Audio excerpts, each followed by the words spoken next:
The dealer. Yeah. Jay Trizzle and Starface.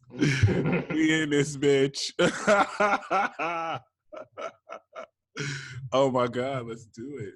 Let's do it. Let's see. All right. On Facebook. Okay.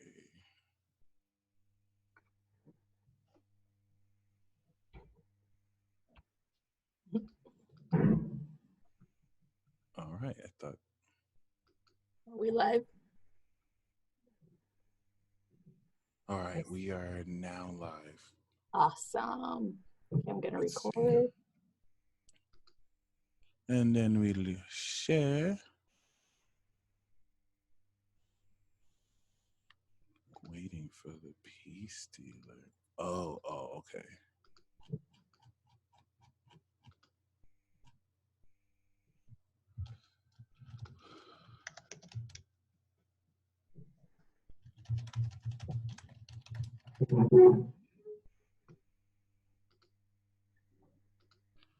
All right. Okay, awesome. I got it. Perfect. Sharing is caring. What's up, Nosh? What's up, Just Jade? I see we got some friends and playmates in the building already. Got playmates in the building. Yeah. Shout out to Astro Phoenix and Tiffany P. Shout out to y'all tuning in. This is the Divine Trine weekly horoscope. We got Starface, Jay Trizzle, and the dealer in the building. We in this bitch. Thank you very much. I hope y'all are exceptionally ready for quite the week in breakdown. I think it's progressively gotten a little bit crazier each week. And considering we're headed for a Saturn and Aquarius square, Uranus and Taurus, I think we're in for a climax. So, yeah, how you doing, Starface and Jay Trizzle? It's good. Ever since I adopted this name, you know, my life has been going a lot differently. It was a few minutes ago, but my life feels a lot different ever since then. I think it commands more respect. And I think that I'm going to start going by Jay Trizzle. You know, I'm going to change the name on all my videos and channels and just be like, hey guys, it's Jay Trizzle. Hope you're all doing well. We got some horoscopes in the building today. It's going to be great. I feel a whole new life sprouting from this. That's what's up. Make sure you cop our debut album, Divinity. Spelled D-U-H. Divinity, yes. Exactly. Divinity. Yup. Yup. Divinity coming soon. It's called It's Real Out Here. It's real out here in our the hit spirit single world. will be oh man. True Divinity. Divinity. We got Lady in the house. We got Sheesh the Beast. We got Leah. We've got several people here. Everybody, can you guys all comment your rap names? Yeah. Give us your thug names. Your street names. Yeah, we want to hear you guys. Give us your street names. Oh. Creation, I definitely want to hear yours. Throwing up the signs, all that. Yeah. What was that? Illuminati signs. He threw up a few different types of signs. I was like, I expected West Side, and then he sort of started going to the Illuminati thing. I was like, whoa. Yeah, can't forget the Illuminati side. Oh, can't forget this too. Oh, yeah. Illuminati confirmed over here. So did I clean my webcam? I saw that. I'm not trying to catch it. First of all, I don't think black people are catching anything this round. We had Ebola, so the universe is like, y'all good this round. Don't even trip. Checks and balances. So it is what it is. Project Sparkle Motion. That's a good one. Young uppercuts. Young uppercuts. Nice. That's actually fire. Oh, Sheesh the Beast. Well, yeah, no. He already has the street name. Your name normally. Okay, Oh my God. Sinner in Sin City. That's what's up. Oh, you know what?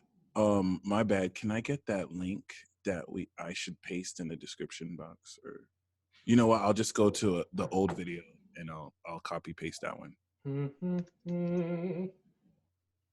Not if I send you a new one first. The race is on. Dun, dun, dun, dun, dun, dun, dun, dun, dun, dun. Sent it. Damn it. You're so fast. Awkward. Oh, you sent it in the Zoom chat. Nice. Yeah. But they call me Jax, the guy who sends things in the Zoom chat. Nice. With the random options. Kim, your rap name is Triple Heart. That's a good one.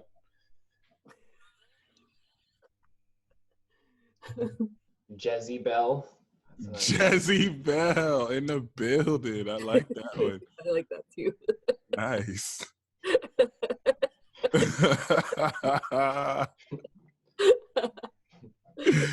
Wait, that's really what's up. What's up, About to get spiritual gorilla? sinful up in here. Oh my Right. God. That So how's everyone feeling? sounds like this week. The Besides worst. the commotion. Bad. No, I'm just joking. No, things are great right now. Things are really great. Despite everything that's going on. Yeah. Things are moving forward. That's what I'm feeling. And everyone I'm talking to, everyone I'm doing readings for, everyone where I'm actually individually talking to a person, like people seem to be doing really well and making a lot of breakthroughs right now because of everything that's going on in our collective. But when you look at like entire collectives or groups of people, everyone seems to be in like epidemic mode. That's called group consciousness influence. It's the sheep, not the sheep mentality. Well, it is the sheep mentality, but I like calling it the hive mind. Yeah. Because when you think about bees, worker bees, and they all communicate, they all just know like what to do and stuff like that, because like telepathically pretty much. And so that's the same thing that's happening right now with people who tap into or fall under this group consciousness of fear, of panic, and like, oh my God, the apocalypse. They're feeding into it, and then in so many ways, because it's such a powerful dynamic with everyone tuning in all at once, it can create, pretty much like self-fulfilling prophecies, and so that's why I always tell people is like, be mindful of what you react to, be mindful of who you believe in or what you believe, be careful, because there is such a such a power behind everyone getting together and believing in something that it actually can manipulate and manifest it into reality. True like that. For example, with curses, I'll give you guys a great example. People believing in curses is a great example. When there's a whole community of people who believe that something is cursed, right? Like a location is cursed, an object is cursed, like a family in a haunted house. They believe, oh, this is haunted because we're told it was haunted. And so they merge their energy into that group mentality of a haunt or a curse, and therefore they are able to then create systematically through their own perception things that can relate to the curse or to the haunting, and they're like, oh my God, see, I was right, it is haunted. Oh my God, see, I was right, I am cursed, or that is cursed. And so this is very powerful thing. It's like humans don't even understand or realize how powerful they really are in their creation, in their manifestation of these things, and so if you put in energy as well as your emotions as well as your mental state into something, it can manifest. And so it's like, instead of us highlighting what's wrong with something, instead of us feeding into the fear, let's go ahead and manifest a better reality. Like, people have been telling this like since the beginning of time. There's a way to manipulate energy. There's a way to manipulate your existence so that you can thrive over adversity, and stuff like that. But again, because people are not that self-aware, they are then being manipulated into that group mentality, you know? And so it's just kind of like, take your power back. That's the whole, I always see this, all of this as a big lesson is taking your power back. Like all of this. Yeah, don't be a worker bee, be a queen bee. Exactly. Make your own hive. Make your own hive mind, right? Yeah. So basically be Beyonce. Give off pheromones. Right? All the Queen time. bee. Tons of pheromones. Well, who was the original queen bee though? That was Lil' Kim. Hey, she got bars too.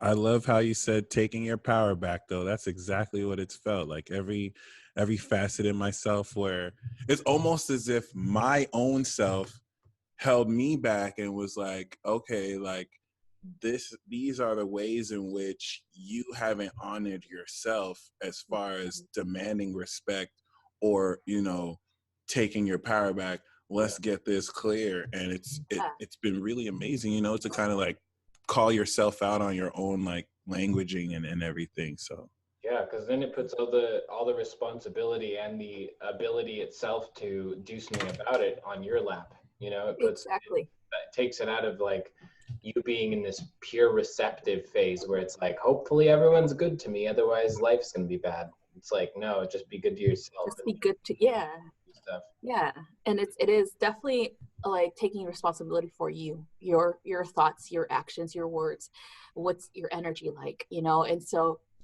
even your belief system, there is something called cognitive dissonance that happens to people when they're not ready to move forward with their lives, especially if they have been cycling in and out of just misery, disbelief, you know, having less faith in themselves, things like that. And so when it comes to us, especially people who are out there polarizing energy like us, where we're the opposite of that, it pisses them off because it drives them into like a system of like questioning, and they hate questioning the things that they're used to believing in. And it's like, no, it's called evolution. Like it lasts, you know, I would say when I was little, you know, I had a different type of, you know, belief system. Then when I became a teenager, it changed. And now that I'm an adult, it went back to when I was little, you know. And so it's just like, it's an evolution of the self. And it's also understanding that in order for us to gain better perspectives of our own soul, we have to question it. We have to question every single thing that we feel makes up our personality, period. Like that we feel that is true, right? And so a lot of people are uncomfortable with that, with self-examination. And because then they're going to find that there's a lot of things that they believed in that was actually a total falsehood or lie or fear-based, and they're uncomfortable with that. And therefore, you know, people like us that are polarizing that, where we're showing them, hey, if you're focusing on something that's fear-based, then it's gonna come true, you know. Like especially if you're constantly thinking about the worst case scenario, then it's self-fulfilling. And so when we say that to people, they don't like that. They don't like taking responsibility for the shit that happens around them, you know, or their choices, or, you know, things like that. And so it's really, this coronavirus is proof of that right there, that we, all of us who are watching right now as well, that we've been saying this for a very long time.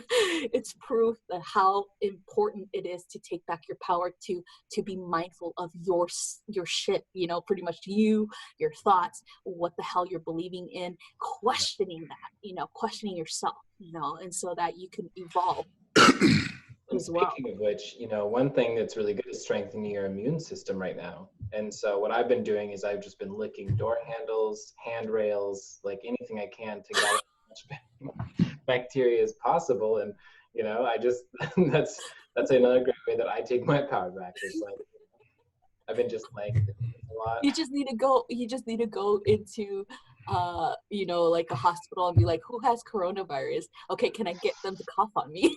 You know what's funny is I actually did that with pollen once. When I moved to Massachusetts for a while, they have a way higher pollen level, at least last year, than Oregon does. And I've never had allergies, but I got allergies when I moved to Massachusetts. And so I was like, you know what I'm going to do? I'm going to go outside every day. I'm going to sniff like pollen, not like snort of it, but pretty close to that. And so I just sniffed it every day. And then my body finally got used to it after a week. Yeah. My belief is like my body is, I don't need allergy medication. I need my body to get in line. To get used to it. Yeah. It's supposed to be able to fight these things. So I just expose myself repeatedly until my body says, hey, fine. An easier way to do that is actually getting local honeybee. Oh, well, maybe that would have been a much more pleasant way of doing it. Just eating it before you get there, and then you'll be fine. You could just get the local honey. Okay, you know what? I'm just saying that's easier.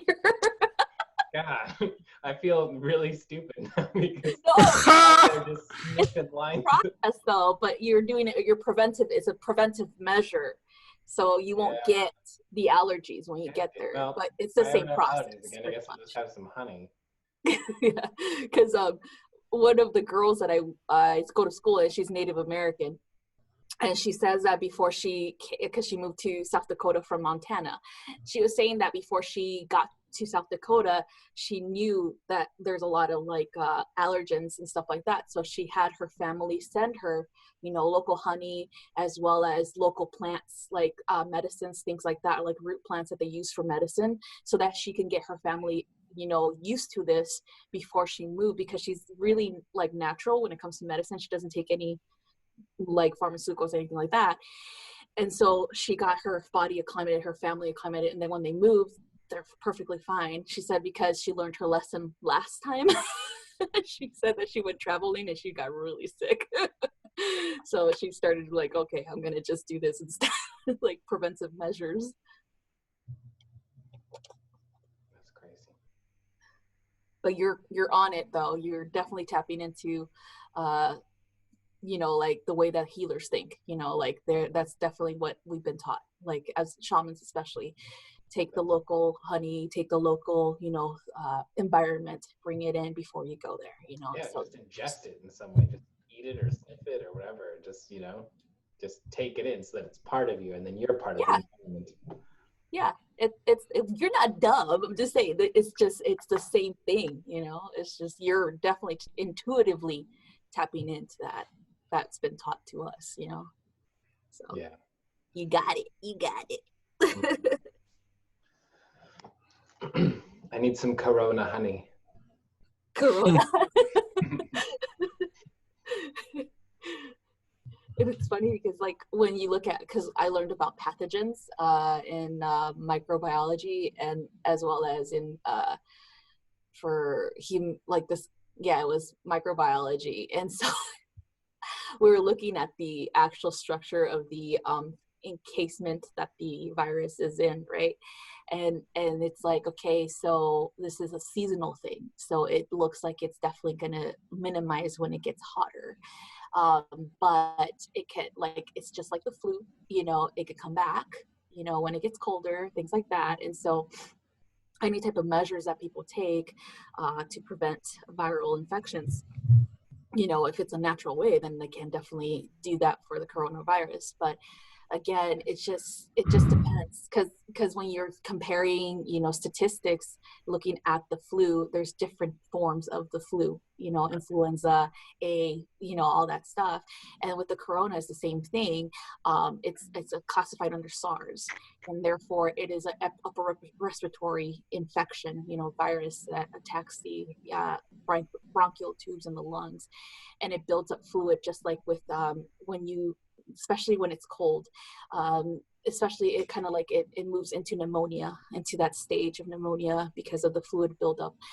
And then because your body isn't or is trying to fight it, it starts to actually harm the cells as well. So it starts to deteriorate the lungs at a faster rate.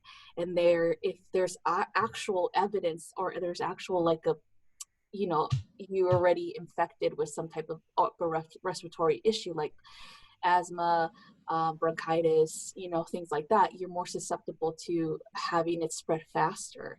And a lot of people, that's the issue with these cases that are like out there with death or whatever, is because they already had something going on, before they contracted it. And so in the case, it just starts off as a cold, but if they already have issues with their lungs, then it's going to go into that stage of pneumonia, creating pneumonia, and then from there it's going to spread, because you can't stop it at that point, I guess.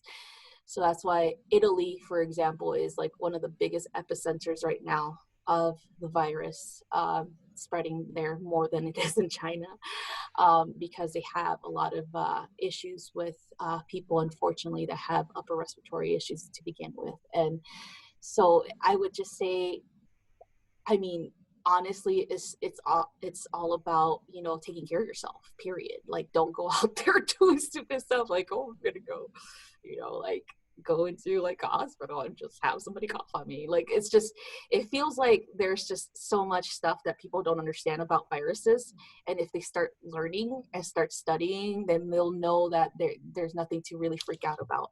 It's more like the whole, again, hive mind, like they're tapping into that fear, and therefore, especially if they're empathic, then they're like, oh my God, like freaking out too, even though they're going to be fine. That's the most fascinating part. My bad for interrupting. That's the most fascinating part about like Neptune being in Pisces since 2012. Like the direction the media has taken, the exposure the media has had. Yeah. If you think about what Pisces represents and the potential deceptive quality, how do we know? Like, and I think that's something that's forced us to kind of like, be our own researchers. But like, a lot of everything we're told right now is completely hearsay. Like for so long, like we can only take the word of the reports we're receiving outside of our own personal experience. So it just makes it so much more fascinating when discerning, like, how can we trust what we're being told or shown? Even truth is being weaponized. Like even things that are true are being told in such a way that it will push a specific movement.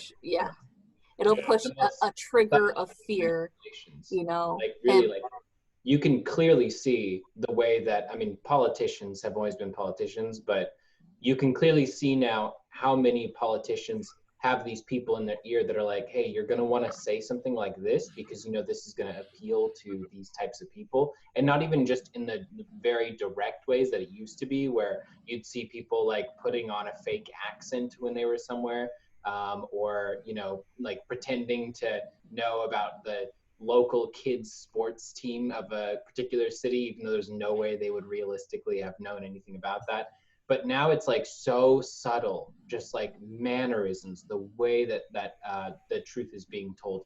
It's it's all clear manipulation. Like it's all very crystal clear. And anyone who looks at any of this with objectivity is seeing that the world is essentially doing this hilarious thing where now that we have access to the greatest potential, greatest amount of information, we're using a bunch of emotional arguments back and forth Yes. And it's so funny because this should be the time where we have the least amount of emotional argument, mob mentality. We have all the tools to have the least amount of that. And yet we're intentionally doing more of it because they can. Know why? And it's exactly like that. But also remember, when something is dying, when something is dying out, it'll fight till the end to be, like to be relevant. And so these politicians, these news, media, their numbers are down. They're down. Not many people are voting. Not many people are out there supporting, the mass media outlets or anything like that. And so they're fighting tooth and nail to sensationalize things so that they could bring back the people. They could pull them back in because they're dying off. And that's the thing. It's like they're dying off with the fading of Pisces. When you said that, when you said they're dying off, my card fell, and the card I picked up was the death card. Whoa. I thought that was amazing. All right, And guys, that's basically everything for today. Spirituality. People are dying. you know, and it's definitely a different mindset that's going to come in, a different way of thinking, a different way of being, and therefore these people who are still clinging on to that, wanting to be relevant, they'll do whatever it takes to be relevant. And so, yeah, that's exactly what's going on. Yep. I think I think you said amazingly though how like there are people dying off. I think the hidden layer of this is how, you know, Pluto has just been taking home the older generation slowly but surely, because it's not affecting young people. And I don't mean just like coronavirus, just like the shift of where we're headed to collectively. I think it's easy for us to see because we are in a field where we extend our energy outside of time, so we're connected constantly to, you know, life as a continuous experience and not linearly. But a lot of people aren't aware that like the world they're in is over. It's like energetically the world is over, but it's physically it hasn't gotten there yet, and it's like it's happening though. So it's such a it's such a left field. Was what I was going to say. I think once again, like if you're watching this, if you at least have some type of quote unquote spiritual practice, you're already in the new world. Like your issue was your spirit's there, but your body is still here, versus other people who refuse to step into this like greater sense, because it's not new. Everything we're doing is since ancient times, but really embracing it as something that's not novelty and still trying to make work these old systems that are collapsing. And this is the best part. You said it, Jack said it. If you're watching this, you said it. We have verbatim spoke of repeatedly of the collapse of these systems for years now, and it's happening. Yeah. It's actually happening. This is crazy. Exactly. And all we have to do with ourselves is be honest. Because if we can be honest with ourselves and we can recognize what darkness really is, and we recognize our capacity for darkness ourselves, then we genuinely have the chance to do something about it and to be able to move past it. And if we stay in that old paradigm where we're trying to think of ourselves as darkness free, no capacity for darkness, no issues like that, then we'll continue to be blind and manipulated by the actual darkness. Because the thing is, it's not a problem that we contain the full spectrum of the yin and yang. That's not an issue. That's part of the way we are, and that's a good thing. And our recognition of that is what can free us and help us find the path between, you know? And so right now in the world, like the irony of these emotional arguments, this polarity, this light and dark stuff, everyone keeps thinking that the other side is pure light or pure dark. It's ridiculous. And we have to really pay attention to the gray of reality, because reality is just, it's this mix. It's this perfect mix of what's in between. Yeah. And it's about identification. It's about speaking our truth. And the funny thing is, the more honest we get, the more we actually find the real truth.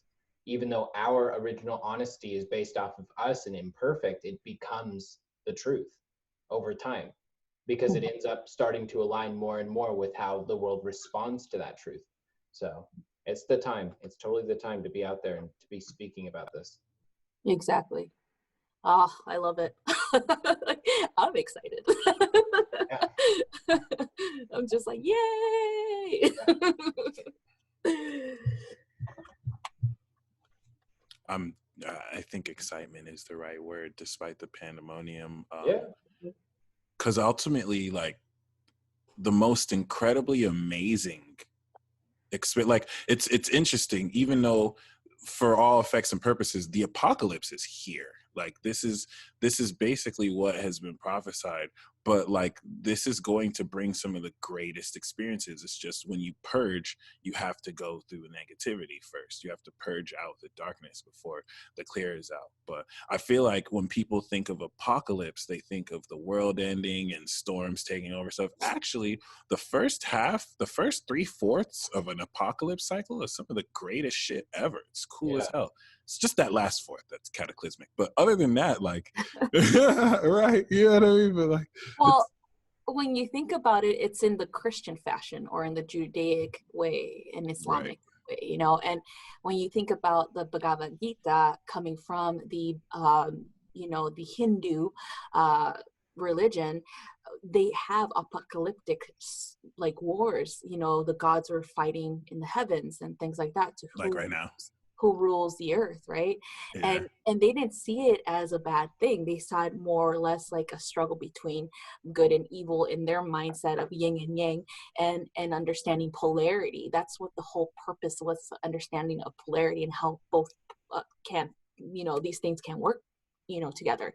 And then you think about it in the other stories besides the Hindus, you have in Mesoamerica, you have the creation stories, the cosmology of the Toltecs, as well as, you know, and other tribes in the Americas. There's stories of floods, there's stories of endings of worlds, and there's stories of beginning the world. This is called the fifth sun, the stories of the fifth sun, and that's like in the Mayan tradition as well. And all of these people, they didn't see it as something bad. They saw it as a renewal of like, kind of like rejoice because you're in a new world now. You're a new person now, you know. And it's like, it's only when it became translated into like, and it's, again, the translation is what gets people into, like, you know, in Judaism, translating, you know, Hebrew into Greek and then from Greek into English. That's when the translation started to be askew. That's when like people started to like just transform it into more of like a fear thing and things like that. And therefore the stories become that way.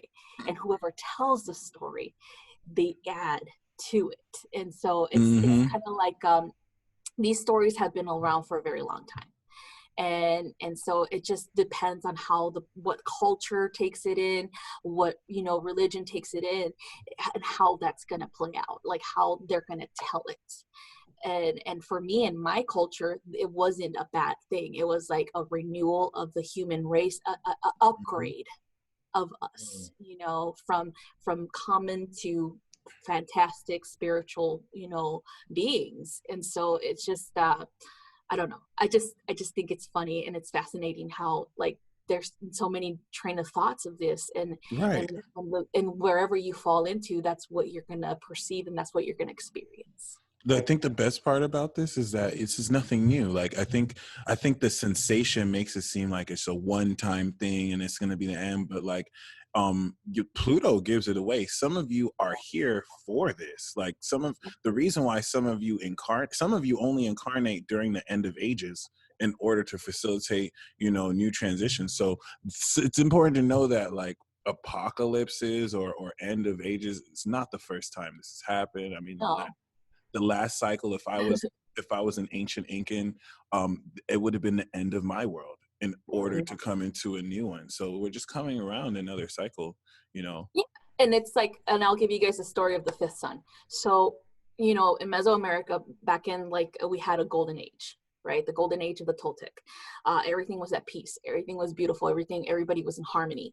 And then they had their apocalypse, right, where they disappeared because a new conquering tribe came into Mesoamerica from the north, and they eradicated the belief system there. They made war and they took over. And then that was the Aztecs, by the way. And so then they had their own radical transformation too after that, with the conquests, with the conquistadores of Spain, you know, and they were eradicated, and Mexico was transformed completely, you know. And so that's their apocalypse right there. That's what the fifth sun represents. It's that every time there is going to be a new race coming to change things, or possibly, like a lot of people believe, aliens, you know, like coming to really radicalize or change something, you know. And so it's just kind of like people saw it as, they saw the Aztec side as the end of their empire, as the end of their people, because it's true, everybody's mixed now, you know. But before that, the Aztecs came, you know, to Mesoamerica and eradicated some of the tribes there. You know, they don't exist anymore, some of them, and they mixed with the rest of them. And so that was the end of their lineage right there too. So it's just a continuation of that. That's truly fascinating. Especially, you know, considering, like, let's take this week alone. This week, which, by the way, is spring break for me, thankfully. But yeah, I think that's kind of amazing how this is the very last week of Pisces season, and you know, the next time we're gonna have energy like this is 2023, March 23rd, 2023. We're gonna have Pluto 29 degrees Aquarius, and Pluto 29 degrees Capricorn, and Saturn 0 degrees Pisces. So, you know, this week we see Saturn going from 29 degrees Saturn into 0 degrees Aqua with the sun, which is the best part. Like, and the haunting accuracy with how the transits move. I need to show you guys this, because I feel like once you see it, it gives so much context. Like, how do the planets dance with each other so well? As you can see, we see the moon traveling through Capricorn, unveiling and literally giving us the secrets to this transformation. Yeah. It goes into Aquarius, and then it goes into Pisces for the balsamic phase. And right as this goes into 0, it's like we're starting this brand new cycle. When this starts its brand new cycle. And I want to kind of fast forward into 2023 here, where once again, like if we even, like, when I saw this, by the way, I was freaking out, like almost like kind of, but like you can literally see the sun moving into Aries right as Pluto is getting ready to finish. So please know, everything moving forward is so divinely orchestrated, just like it has been. Like, we are getting ready to end cycles on cycles in ways that may make most of you feel obsolete. Some of you may feel like, what the fuck do I even do? When there's nothing to do, because you've done everything that's supposed to be done is done. We're getting ready for a brand. I like to equate this to where all your favorite networks you were watching as a kid, well, that network, every show is having a season finale.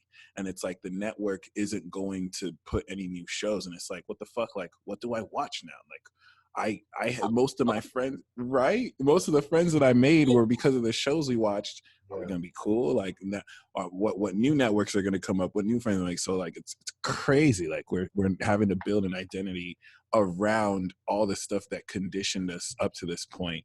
And that Saturn in Aqua, new moon in Aries is really developing your own authentic persona and connecting, which is why I feel like we're in the future already. Like, you're looking at Saturn and Aqua, right? You're looking at 3 different people who are coming together to spread forth and express who we truly are, which I'm so grateful for you guys, by the way. I think this is super awesome.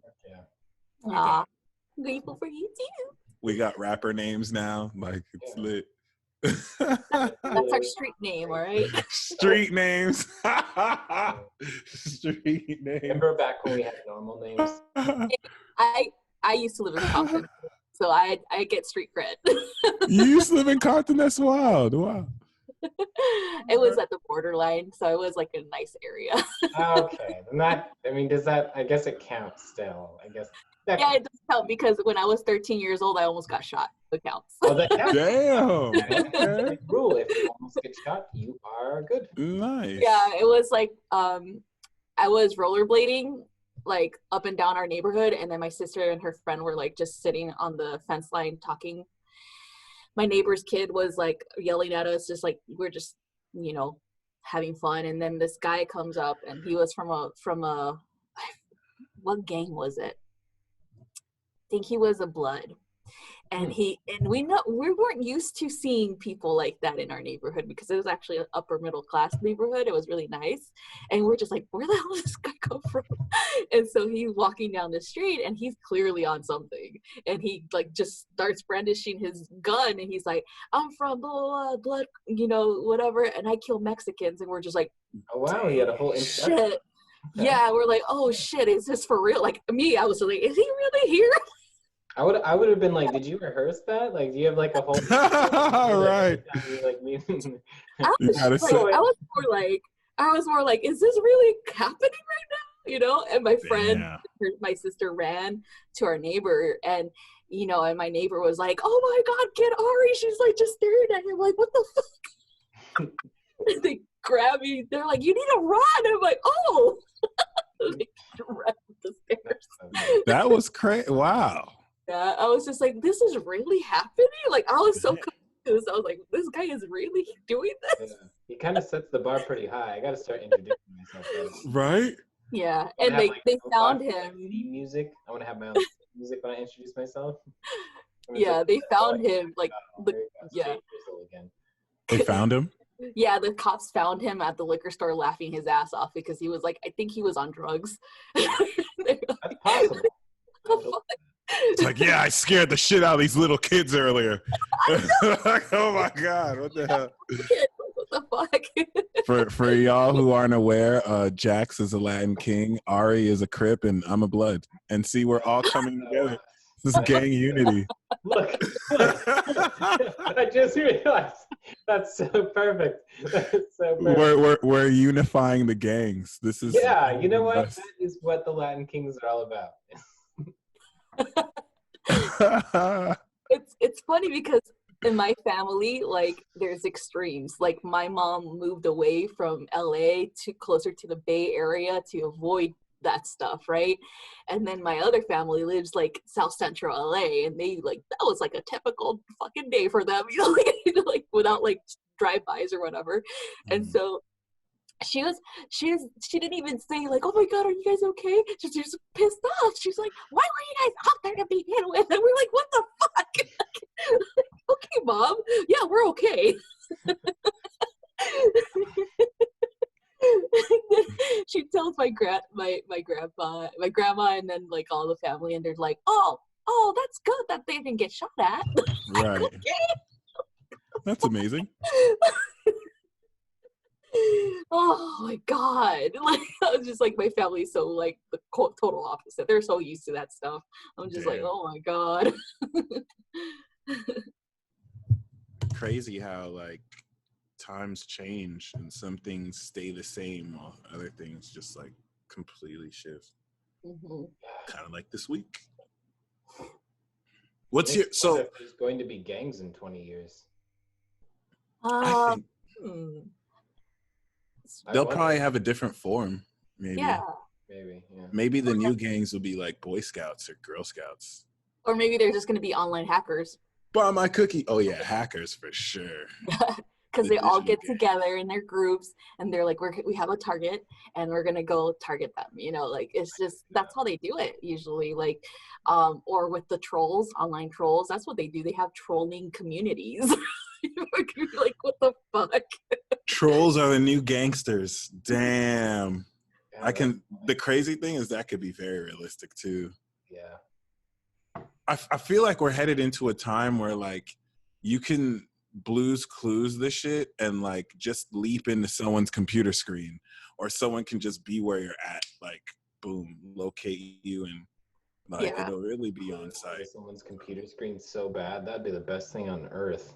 Dun, dun, dun, dun, dun, dun. What was it? Blues we can too? What was the thing he always rhymed it with? Blues, you're right, dude. I think he made up words. Blue Skidoo, we can too, and then he would hop in. Does anyone remember this? I remember Blue's Clues. That was a really big part of my childhood. I was too old to watch that.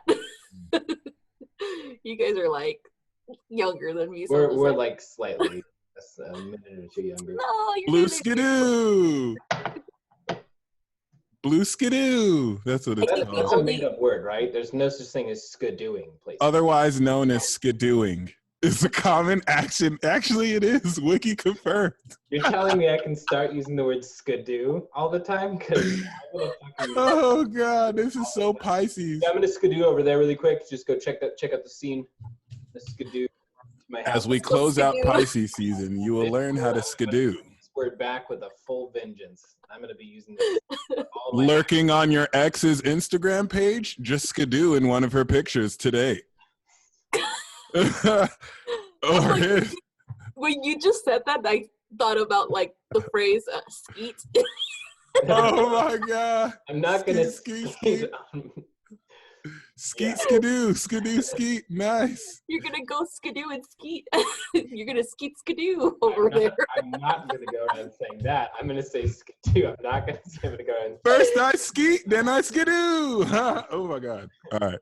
Skidon't. Oh my God. Skidon't, right. Yeah. Oh, that's good actually. I'm gonna borrow that if you don't mind. I'll give you credit, but third eye activated, skidon't. I'm gonna be like, I skidon't. 32 skidoo. Okay. Wow, I love how we just started talking about skidooing. This is very Piscean. Yeah. And I'm gonna try and use it in dead serious, like sentences as well. I'm gonna be like, yeah, I gotta go skidoo over to this funeral over here, and and just have people be like, oh, like I can't laugh because he's saying it's about a funeral, but like, what the fuck is he doing? What? Blue skidoo? Oh? Yeah, blue skidoos, and I as well can. Be like, okay, that doesn't rhyme. You should look at him serious, like, you can't skidoo? You've never done it before? Like, it's something everyone does and shit. Yeah. So like this a bunch of times, and then you just fly into it. Oh, you haven't been initiated. I'm sorry. Forget I just took. Here, look at this camera. Flash. Oh my God. All right. You guys want to do the weekly? Yes. And this week you will skidoo to a very magical place. We should just. We're coming out of we should just no, we have another pick a card to do this. What type of skidooing are you going to do this week? Yeah. You got to try your best this week. You got to be serious. Oh, actually, you will have to try your best and be serious? Holy shit. Okay. What are you doing? Which ones are you doing? That's a great question, Ari. The answer to your question is Earth. Okay. What are you doing, Mike? Fire this time. I don't think I picked fire. I'll do water and air. I guess I need that. I guess I need my emotions. Who? Oh shoot! Okay. Nice. Boom. Let's get it. All right, fire signs. As I do this, I want you to focus on a desire or everything you desire. And if you don't have fire, if you're not a fire sign, you can still bring up the fire in your chart. Right off the bat, fire, I'm picking up an age-old dynamic and dilemma where your existence is almost offensive to pussies. I mean, to people who kind of just, it's almost as if like they're mad you shine in the first place. Fire, if you're feeling this urge to apologize for being vibrant, for being you should probably be more of what is irritating other people, because you are an active agent to expose what is inside of these people. They're triggered for a reason. You're not Earth. You're not here to really live by the norm. You're literally here to fuck shit up, because what does fire do? It burns, right? It illuminates. So keep that in mind. I'm picking that up heavy. It's like you're just minding your... I'm getting this with air signs too, but I think it's more fire that's the root. It's like you're minding your business, but then it's like other dark energies like just reacting to you to get a reaction from you. Like you're minding your business, but other energies are trying to get your attention by be like, oh, look at that fire sign just shining, and just what a loser, what a lay, like blah blah blah. And I think for the most part, fire, you're oblivious. Like you don't even really care because it doesn't matter. But just keep that in mind. You might have to deal, coming out into Aries season is opening the door, and you might have to be like Stone Cold Steve Austin, or like the bad wrestler where people are booing and you're just like, what's up, motherfuckers? Like, yeah, I'm gonna still get, rep me. I'm still like, say what's up to y'all. I'm not gonna let it phase me. Another thing to keep in mind is that like you're dealing with people who like you, but the politics don't allow them to like you. So it's like you're dealing with people who like on in public they may not act like they like you because they're trying to get in play with someone else who may not like you, but they actually really like you. So you're about to see these politics kind of fall under themselves when real always wins over fake. So I'm saying this because certain people this last yearly cycle who weren't talking to you are going to start talking to you, and they're going to give you a lot of tea. They're going to give you a lot of dish and be like, this is what this person was saying about you, this is what I've seen about you versus what was said about you, and what I've seen about you and how true you are betrays the lies about you, and it's all going to come clear. This is clearing all that 12th house energy. So yeah, once again, we got the Lord of Defeat. 5 of Swords is this miscommunication. And see, the reason for this miscommunication energy is you're scaring and terrifying people. You're triggering people. You're not living in the way that other people want you to live. So now they're making up reasons, excuses to dismiss your character. It's all bullshit. And it's like, instead of like doing the thing where it's like, okay, for the sake of peace, I'm going to kind of like just accommodate this bullshit and let people, you're just like, what's up, motherfuckers? I'm gonna do more of it. Like, what's up? And it's exposing people's true characters, and it's making you look like the bad guy, but it's actually a good thing you're doing. So keep that in mind. This is unorthodox fire. Usually 5 of Swords advice would be like, don't fan the flames. But no, you actually want to be like the lone warrior that's like triggering the shit out of people who need to be triggered. Because the people who have integrity, I'm not going to come at you like that. But it's like negative. It's like a chaotic neutral energy utilizing this chaos to bring about a positive revelation. So for Aries, we have the 5 of Wands, which some of you Aries are going to be fist fighting. I mean, we literally have the 5 of Swords and 5 of Wands. You're clashing with differences of character. You want to stand out by entering in the competition. So if you're in any competitive environments, go into it because you're going to stand out instantly. But be very careful about a clashing of personalities because it's going to get very bravado. It's going to get very egoic. And just remember, it's not about that. Leo, we have the 3 of Swords. So you are the sign of narcissism and drama. Leo, you teach people that it is okay to be narcissistic. It's just not okay to have a narcissistic personality disorder. But Leo, you teach us that it's okay to love ourselves. Just remember, with the 3 of Swords, you're confronting betrayal. You're confronting these fake ass, lying ass, acting one way. Hopefully this isn't you. I doubt that, Leo. But it's like the 3 of Swords is really coming into awareness of this betrayal of people who wanted to just use your name, of people who just wanted to use your fame, be a part of your entourage, but never really loved you. So you're kind of, but with the 3 of Swords, it's not like everything with fire I'm getting. It's not about being civil. It's about like being, normally, people will be like, oh, just don't make a scene. You're making a scene this week because people need to be called out. But for Sagittarius, you're just making money. It's so interesting. It's like amidst the chaos, we got the Ace of Pentacles. You're able to take this and manifest with it, which is just very mutable and magical. So once again, with this Ace of Pentacles here, Sag, you're coming into a new income stream, but it's more than a new income stream. It's revolutionizing how you manifest. And this is why certain people are going to be jealous of you, Sagittarius, because they're going to feel entitled to some of this. And I think they're going to find out the hard way that they were never a part of those plans, even though they did no work towards it, but they feel entitled to it. And yeah. So that's what I got for fire. I love that. I'm gonna be like Capricorning their asses. Like, yeah, you think you're entitled to this, motherfucker? Yeah, that was so funny. Like looking at the comments while you were saying all that, because all the fire signs were like, "Yeah, yeah, I do need to do that." Yeah, it's like they were just you just encouraged all of them to just. We're like, yeah, let it burn. Let it burn. Because I wonder how much chaos the world is going to have because of Right. and the Let thing it is, all burn. are stepping into a really similar energy actually. Earth signs. You basically are going to be put in this position, starting with Taurus, where you're going to either have to destroy your tower or destroy another tower. And another tower doesn't have to be another person. It can be another concept that you know that other people are connected to. But it's very clear you can disrupt or you can be disrupted. And so it's not even a matter of attacking a person. It basically means though you have to be ready for something to be torn down.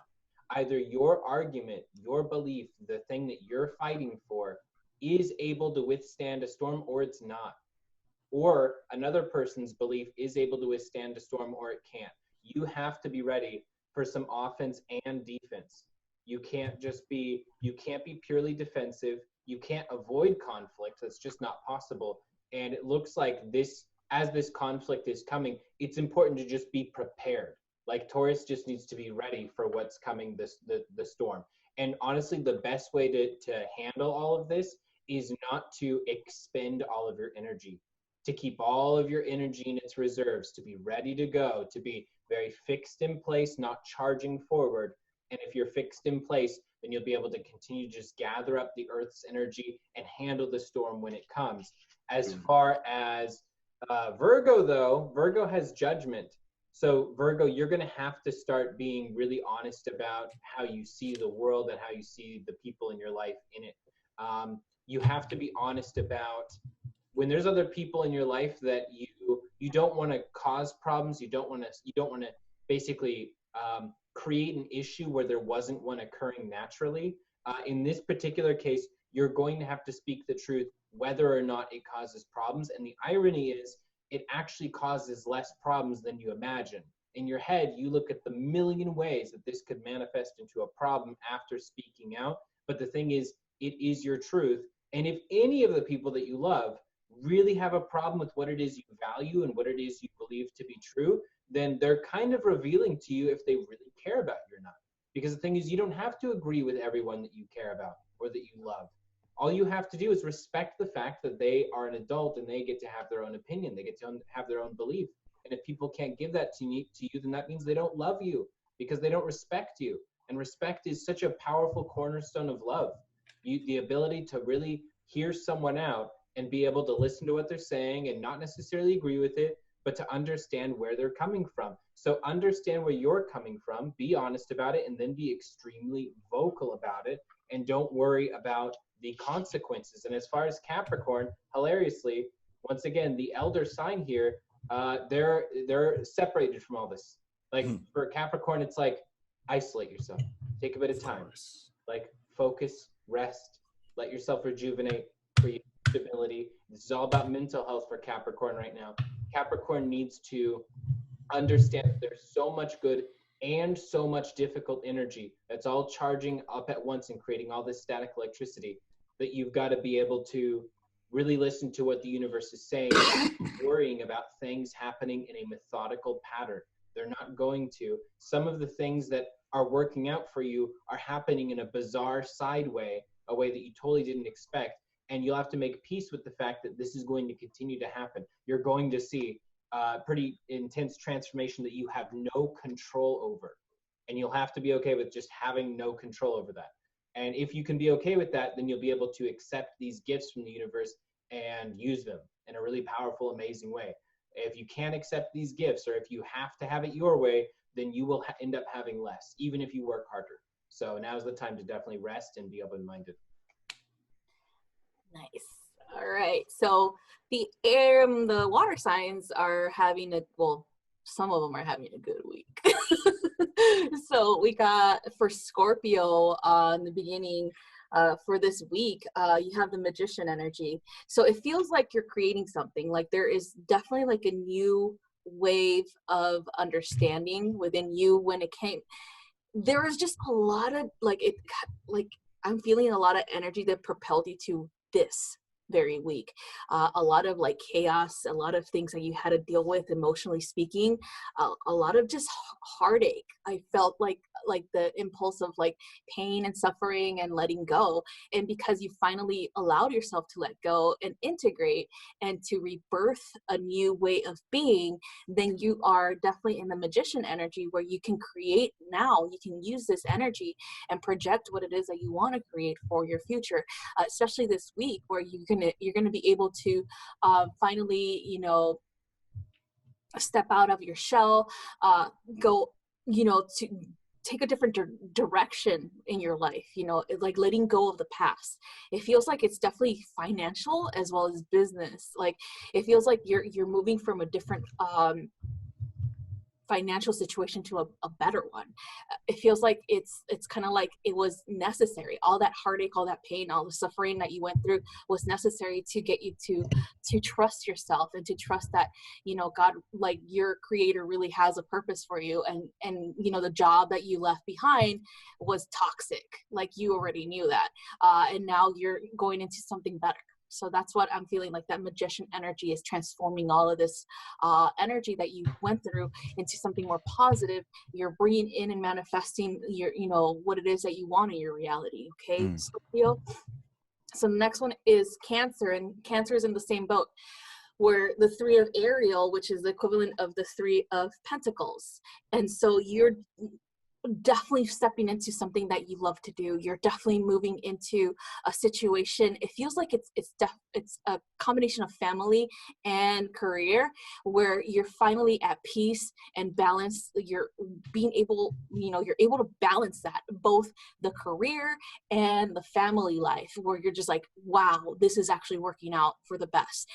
You know, all that stuff that I went through has propelled me to this very moment where I'm finally accepting the facts that I deserve this. I finally accept the fact that I do deserve, you know, love. I do deserve abundance. I do deserve, you know, all this peace that I have right now. And so it feels like there's definitely a change in mindset and career, and you're expressing more artistically, like you're expressing your emotions in a more, it's a healthier way, I would say, because it's like they're saying like creativity, art, and all this other stuff is coming and it's flowing out of you. And so you are creating something very beautiful with the emotions that you've had, with the, you know, all of the stuff that you went through as well. So it's definitely you're out of the storm for Cancer as well, just like Scorpio. You go, Cancer. So for Pisces, you're still a little bit in there for this week. Pisces, it's time for you to see what Cancer and Scorpio did to get themselves out of it. Ask for some assistance, okay? Because this is the Five of Michaels, the Five of Swords. You need help. Okay, it's okay to ask for help. It's okay to just be like, you know what, I really feel that this isn't for me. Being honest in where you are in your life, especially if something's not working out, especially if it's a relationship that's not working out. Like there's this thing of you needing to be honest, because as soon as you move away from the storm, and then you go into, you know, much more happier and more, you know, like happier, you know, new beginnings and things like that. It feels like there is a lot that doesn't serve you, Pisces, that you just need to let go of. And it's okay. It's okay. You shouldn't feel guilty with being honest, with letting go of someone, with letting go of like a career path that you thought that that's where you were headed. And now you're thinking about it and you're like, no, this is not it. This is not for me. You know, it's okay to move on. You know, consider your feelings, consider yourself over other things. Okay, so this is what it is. It's like it's time for you to finally let things go, so things will get better for you, Pisces. So that's what I have for the water signs. And we're gonna do air. Just need to shuffle. Let's see. Okay, I'm hearing Aquarius first. And then Gemini. Ooh. And then Libra. Ooh. Ooh, you guys have good cards this week. Let's go.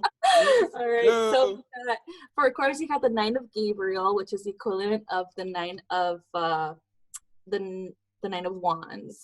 And so this being said, it's like kind of like your determination to move forward from, you know, being in the shadows, I would say, into the light, like being in someone's shadow and being like that supporting role and moving forward and finally into like a leadership role is really important for you, Aquarius, because you know internally that you don't belong in the shadow. You don't belong as a sidekick. You don't belong behind someone's, you know, and helping them, you know, be glorified and things like that.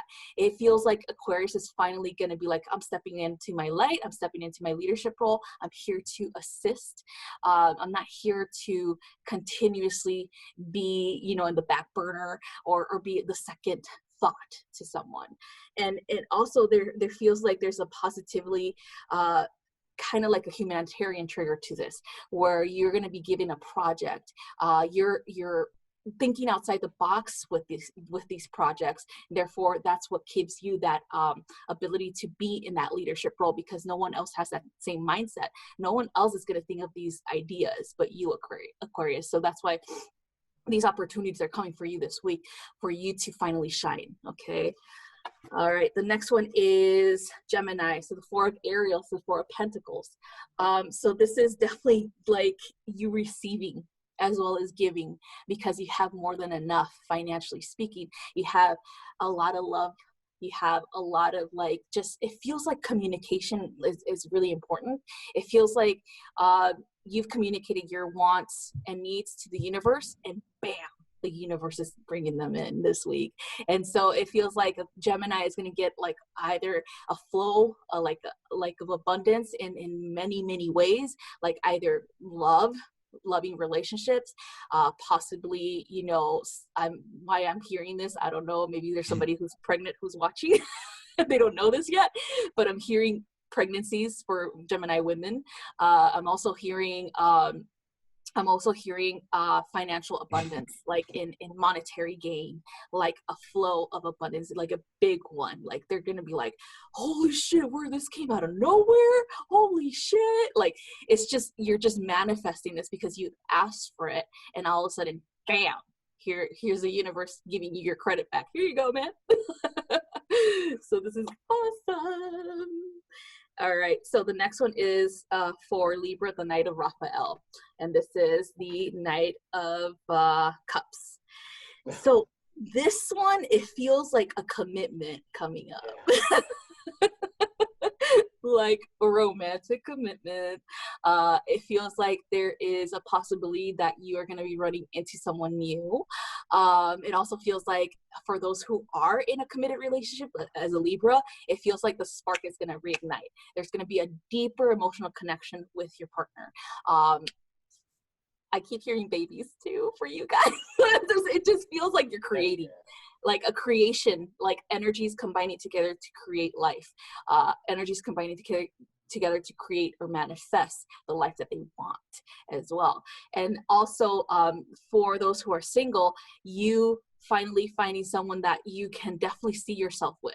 Like you can definitely say like, hey, you know, this person is actually, you know, reputable. They're not crazy.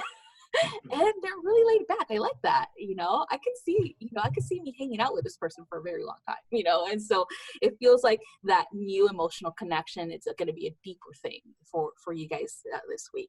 So that's what I have for you guys. Woo! And that concludes our weekly elemental forecast. We're now going to step into the live reading. So please refresh the page if you don't see it, but hit up the description box below and you could sign up for live readings from Divinity. All right. The dealer, Starface J Trizzle. Once again, debut album, It's Real Out Here, coming out soon. And Babyface gang. It's real out here in the spirit streets. Oh yeah. We've got Kim Yancey's first, then Andrew, then Zach, and then Patricia. So if you guys can just comment your questions if you have them. If not, we're going to go ahead and do general. And just so everybody knows, we're going to be live for about 40 minutes more or so. So if there's anyone that gets readings after the fact, we're going to just impromptu plan another live so that we can do your guys' questions, or you can just wait for the next time. Either way is fine. But we're going to be live for about 40 more minutes or so. So first, and what kind, is it a channeled or card for the first one? We've got one card readings open, and we've got channeled readings. Kim's first one is the channeled. Channeled, okay, awesome. You got a question, Kim? Because if not, we're about to channel all over the place. I'll be like all over your energy right now. Just kidding. Ari's going to be up in your face. All up in your energy. Yeah, all up in your energy. Can you feel me? Yeah, this is getting progressively creepier. We're sort of... Oh, damn it. Kim's probably like, what the fuck?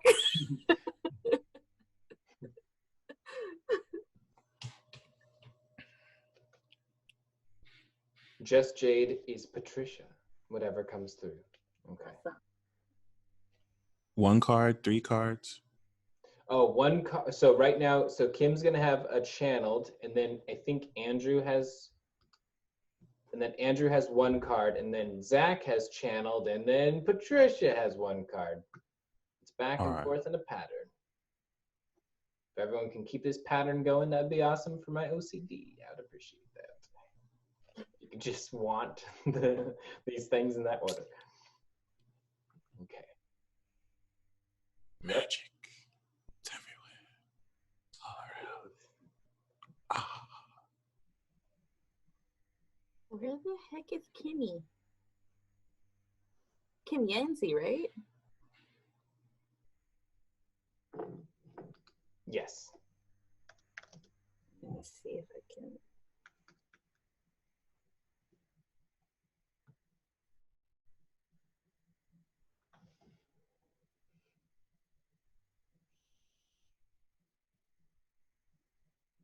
I saw her earlier. I know she's feeling a little bit under the weather. So Kimberly, okay. Get it off. Can I start hers first? Yeah, well, apparently you're starting yours because you're all up in her energy already, so. I'm not, I'm just She's messing off. with her. For literally, yeah. But I'll start her first. I'll do a quick eval and let her know what I see. And then you guys can like pick up whatever you pick up from her energy. Where is Kimmy so we can start this?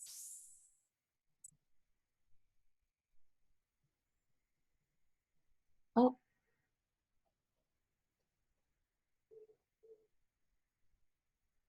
You're welcome, Nessa Sin 22. Yeah, Tino, I'm quadruple Libra. Mr. P. Steeler over here is Gemini, and Ari is, of course, Sagittarius. Of course, like it's a bad thing. He's so clearly Sagittarius. Clearly. Sagittarius all over the place. You would have said earlier, if you have babies, you got to take responsibility for bringing Sag into life right now. So Yay! that too. Baby Saggies! Oh, that's why you're telling us all to go out and get a bunch of people pregnant. That's what I get it now. Like I kept hearing like Gemini and then of course Libra, which are like the mass producers You're plotting to be the godmother of me and Michael's children. Very clever, Ari. Very clever. Nice one. I like it. I didn't even realize that this is the like time, but you know what? It makes sense because my dad's birthday is on it's, I think soon.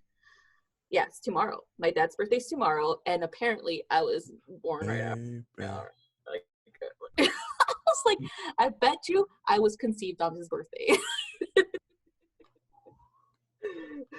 So that makes sense.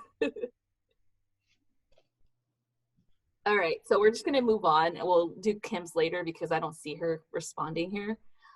Who's next after Kim? After Kim is Mr. Andrew. Andrew Day. And this is the one card.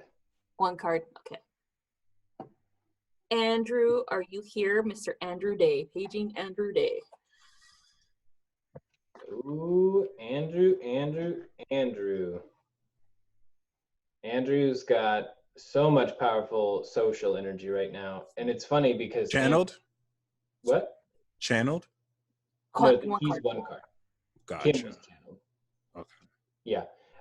But Andrew, you've got King of Cups right now. So it's definitely a really important time for you to be out there, for you to be expressing yourself. This is something that it feels like you're already doing, you're already expanding yourself in this way.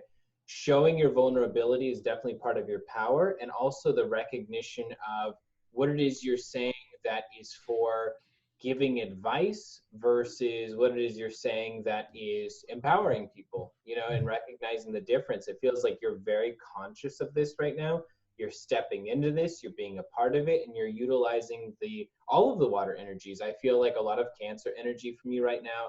I'm definitely feeling Scorpionic energy and Piscean energy, and it feels like this is something that is, you're using it in a really seamless way. You're sort of shifting between these different things, and I feel like it's a form of self-exploration.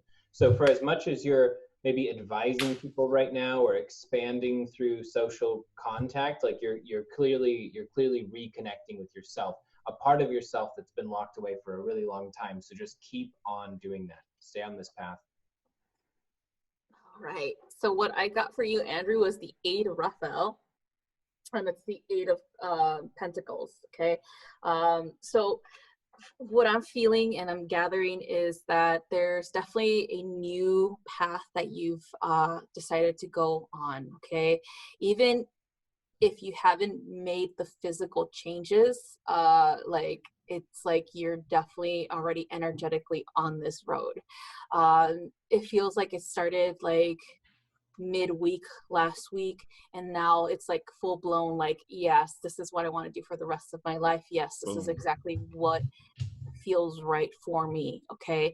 And so knowing this, you're on the right path for yourself. Don't be in, don't doubt that you're on the right path.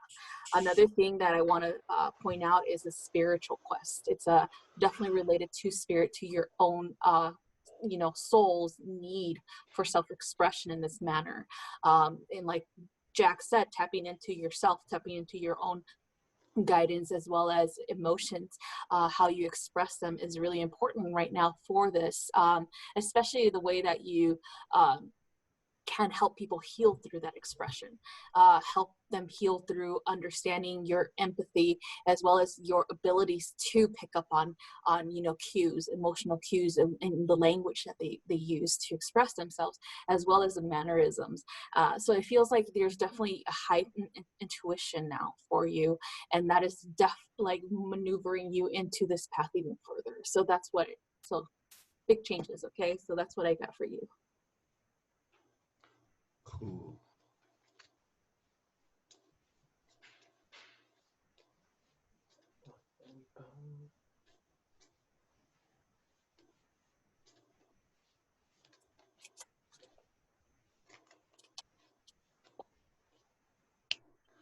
So what we got for you is the universe. I kind of feel a lot like what Ari said as far as like realizing something you're willing to do for the rest of your life.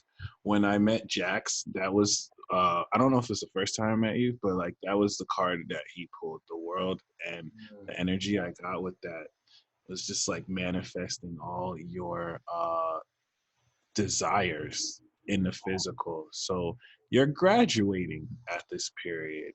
All your life's experiences are getting ready to step you into the next level. And in your case, I'm sensing that there's certain doubts that have impeded your progress, not because they're real, but because you've respected certain energies, insight, that haven't been able to see into what you can do.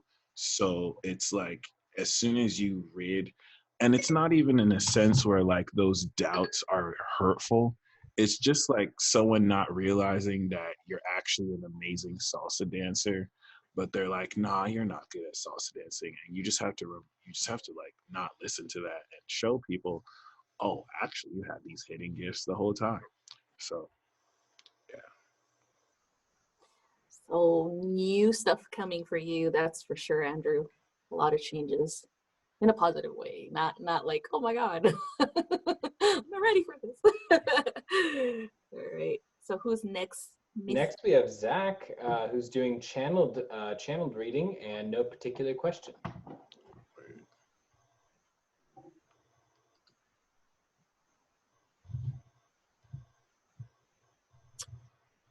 So Zach, let us know if you have a question or not. We're just gonna start doing your reading.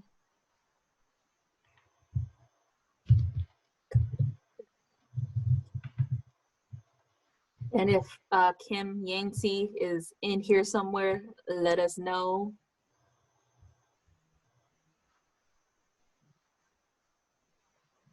I smell food.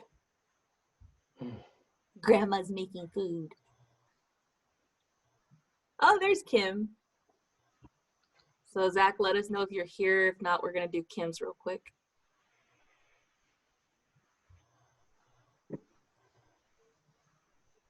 You're welcome, Andrew.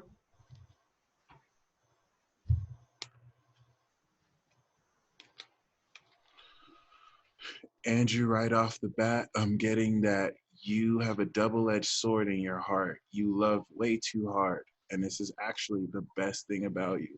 And when I say you love too hard, you can actually be like quite grounded. It doesn't mean that you have to be passionate, but it's like because you've loved so hard, you have also exposed a darker side to people that is devoid of reason. So it's not like I'm gonna avoid this type of person, I'm gonna avoid that type of person. It's like your insight has opened up a harsh truth that has now subconsciously made it hard for your heart to love because it knows instinctually it's gonna get hurt in some capacities. So I'm not trying to say this into saying that you're afraid to love, because you're not afraid to love, but it's this philosophical dynamic and dilemma where it's like, even though your third eye is showing you, here's an example.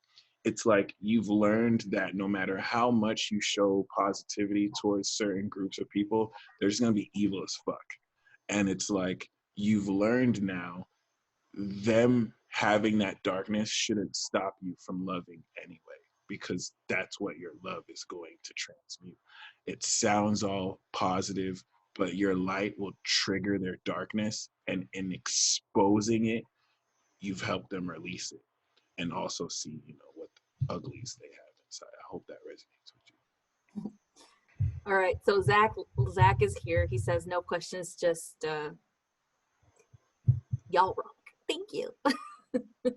And then we'll do Kim, because Kim just general as well. So first we'll do Zach and then we'll do Kim. So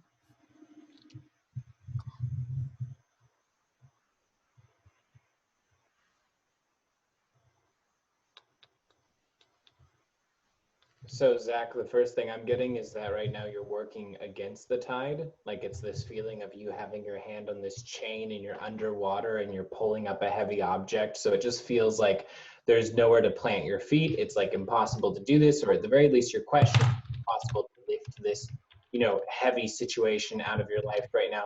The thing is, it's absolutely possible. It requires that you continue like going against the tide, that you continue swimming.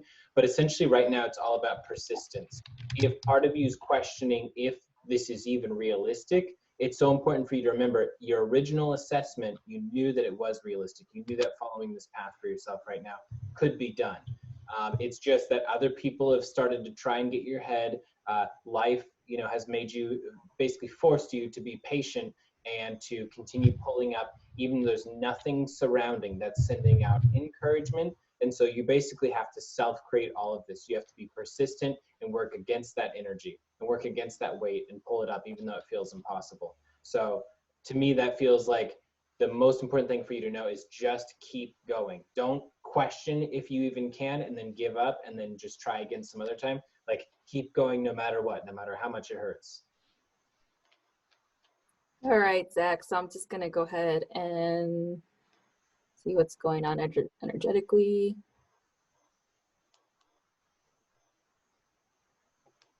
Okay, so one of your guides is actually nearby, and it's a feminine energy, and she just popped on saying the polarization of masculine and feminine is something that you need to work on. So kind of like they're showing me kind of like this line, and like going, you know, all the way down, like kind of splitting your body in half. And they're saying, you know, it's time for you to merge them. So with the merger, that means emotions as well as logic need to be merged. There seems to be like this placement of energy, like there's a heavily emotional energy instead of logic at this time. It doesn't mean that you can't go into the logic side of things, but it just means that for some reason right now on your path, you are connecting to emotions deeply. There seems to be an alternative energy rising as well, and it's a feminine energy, and your guide is saying this is the cause of it. This is the cause. It's a kind of like a mirror reflection of what needs to be addressed emotionally. There could be a woman in your life that is triggering these emotions, it's triggering your need for evaluation of them, okay, at an understanding at a deeper level. There is no weakness in emotion. That's what your guide says. There's no weakness. Okay, this is actually empowerment, so that you can understand how everything works internally, and therefore project the best way with dealing with situations, especially with difficult people. I feel like this woman is showing you this through the interactions. Okay, also feeling like what Jack said. It seems to be like you're fighting against that. Okay, like it feels like you're fighting against the tide, where tide is, you know, your emotions.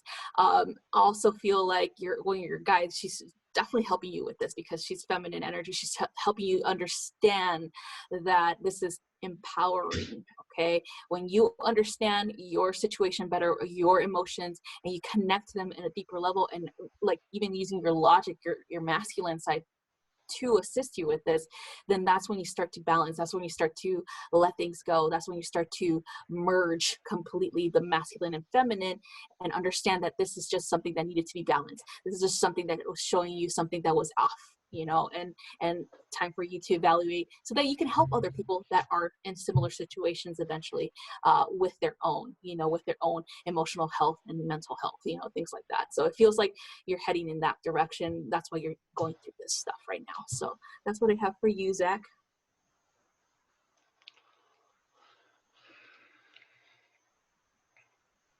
And then Kim is next. So I'm just gonna, Kim, you're going through some stuff. So I'm just gonna tap in real quick, okay? Wait, time out. Did Michael do Zach? Mm-hmm. Yeah. I did it first. Yeah. Appreciate you. All right, Kim, I'm just gonna tap in real quick and see what's going on, okay? So if you feel tickling in your bottoms of your feet, that's me. Just kidding. I'm kidding, Kim. Probably would. He's like, what the fuck? All right, so let's see. Okay, so I got tapping for your heart space. Third eye is super active. Hey. Holy cow, girl. You're getting a lot of downloads. Oh my God, your hands and your arms are like just a lot of flow of energy just going up and down, and just like, wow, girl, you are definitely transforming. Your DNA is being activated. Like your own self is receiving the stuff, the codes and the light codes and the DNA activations that you've asked for. But the thing is going on with your heart space is kind of like a need for you to express it or to share it with the world. Okay. There's also like in the back of your head, there's like this a little bit of doubt still, like a limiting belief about your abilities. I'm feeling you're stepping into something more of like a not traditional, but like more like a healing, healing modality. Okay, I feel like you're going to explore your own, cultural backgrounds, healing modalities, and you're going to incorporate them into your practice. Okay. Oh shit, you're definitely going to be a healer. That's what I'm hearing. Like, oh, she's ready for it. She's ready to do hands-on. She's ready to do healing on people, distance healing, things like that. It's just that doubt in your head that's telling you, oh, I don't think you're ready. I don't think you're ready. You are ready. Just start to, if you need to know more information about like how energy works in the systems of the body, like the chakra stuff like that, then look for that and understand it better and thoroughly, and so that you can have more confidence in like providing this service to others. Okay. It feels like you're definitely going to tap into, you're in Georgia, right? Because I'm seeing all of these like kind of like Atlanta. I'm seeing like African roots. I'm seeing like Hispanic as well, like a combination of both. Like you're gonna have someone who is gonna lead you towards learning more about these healing modalities from these cultures, as well as tapping into your own ancestry. There seems to be again a release of heart energy, and but you have to bring it in as well. Okay, so it feels to be like you're definitely upgrading in this way because there's a lot of energy that you're releasing, but now you have to focus or refocus the energy into something that you really know that you can do. Okay, so stop doubting yourself. Like one of your guys is like, stop doubting yourself, girl, you're a healer. So definitely stepping into that, but also working with your own healing abilities to assist yourself in healing that self-doubt. Okay, it's really important. All right, so that's what I have for you, Kim. Yeah, what I got right away, Kim, is you feel super pent up and frustrated about waiting. Obviously, as an Aries, like you're gonna not like that too much. The thing is, though, it's a total illusion. I saw you just opening door after door after door. You don't have to wait for clarity. You don't have to wait for the right answer. You don't have to wait until you have a certain path. You just need to start opening door after door after door and trying out all kinds of stuff. And then it will be imperfect while you're doing it. You'll start things and not finish them, but to actually use that to your advantage and to really test out the waters and see what you really want to do, like moving forward. And to me, I would say, especially the way the vision felt, I think it's also connected to your future, connected to your healing, connected to the work you do in this world. Mm-hmm. Just channeled, right? Yeah. I see a very magical and majestic horse, kind of like in the children's shows, but also kind of like in a science fiction narrative. It's it like has like rainbow tassels. So it's like a white horse, but it has like rainbow, not wings, but like tassels or whatnot. And I'm seeing that this horse is a symbolic representation of almost like a rainbow bridge. It's like it's a totem that appears with you, but it doesn't show up for anyone who isn't pure-hearted. And in fact, I'm seeing, okay, so like when you deal with pure-hearted people, the horse shows up, and them seeing you in their life is an actual totem that they're getting ready to come into the next level. Not a career breakthrough, but a breakthrough of happiness and love in life.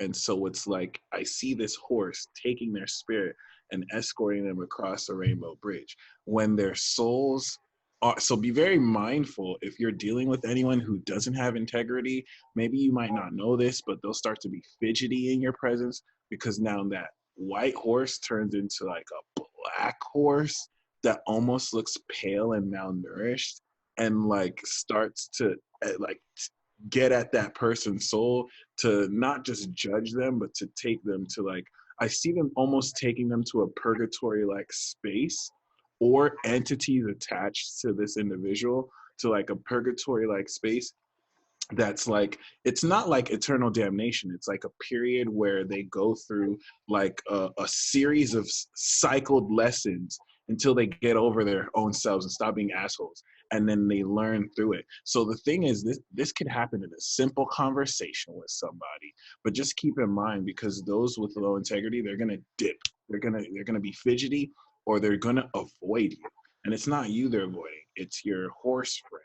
that is not playing no games. It's almost as if like they escort. And it's so weird to say because this is having in a spiritual sense. So they still have their physical lives, but like, yeah, you're escorting people to like heaven and hell. It's amazing.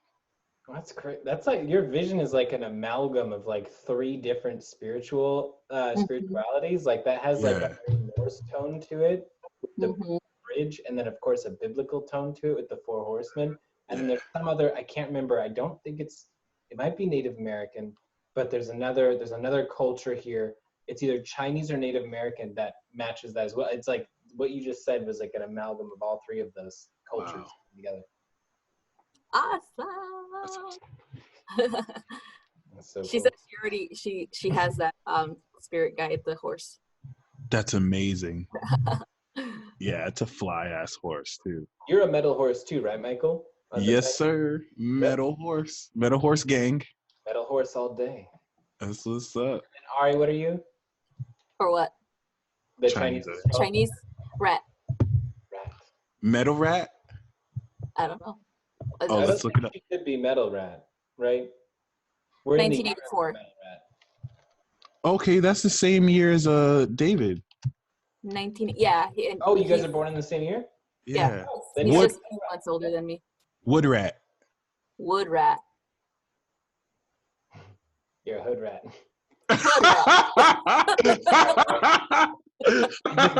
It just rhymes. I couldn't not rhyme it. Starface. You know what? I'll teach you a lesson. No, just kidding. Where's my steak? Where's my steak? Over here, I'm in California. Can't stop me. It's the year of the rat, by the way. What is it? What's the kind of like information about the wood rat? Because I know the rat is just like kind of like a, what is it called? It not it's kind of like a, not an industrialist, but kind of like they build the opportunist. Yeah. So what would the wood rat represent? Resourceful rat, the influence of sensitivity, artistic ability, appreciation, perhaps more so than other members of the rat side. And the wood rat depends on artistic expression and natural surroundings. I can't stop saying hood rat now. Thank you. Yeah, thanks a lot. I'm going to send you this link. The wood rat is one of the most befriended out of the rat signs because of their loving and humble nature. Oh. See, look at that. Oh, look at me. I'm humble. Yeah. Hardworking and practical too. I always feel like it's definitely why I tap into earth energy more, because of that. Just sensing that my earth is more powerful than other energies because of how practical I am with money and how I want to build things, and I am really good at successful actually in a lot of things. So it's like that Capricorn like drive, like. I love how but both it's because of my Virgo rising. That's what it is. So. Right. You both got earth elements that align with the Rid Rat. He got the Taurus moon, you got the Virgo rising. Mm-hmm. That's awesome. I love it. That's why I was like always like very baffled when people express themselves as like not being able to succeed in something. It's just like, well, it's not that hard. You just gotta keep going. like don't give up. Well, it's true. It's like I don't understand it, you know, like because I've never been try hard. I've never been a quitter. All right. Oh, Norma's a metal rooster. Yep, metal horses, metal rooster.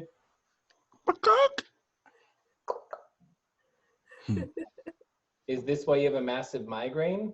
No, not because we're horses. not our fault. Because ouch. That's Thank you. Oh, honey. No. Kim, go. I want you to do this. So right here, because of the back of your head and then the front, I want you to go at the same time simultaneously and pull down. Pull the migraine all the way down and ground it. Okay, continue to do that until it fades, all right? Because you can definitely heal that. Speaking of which, now we have a 1-card reading for Patricia. Whoop.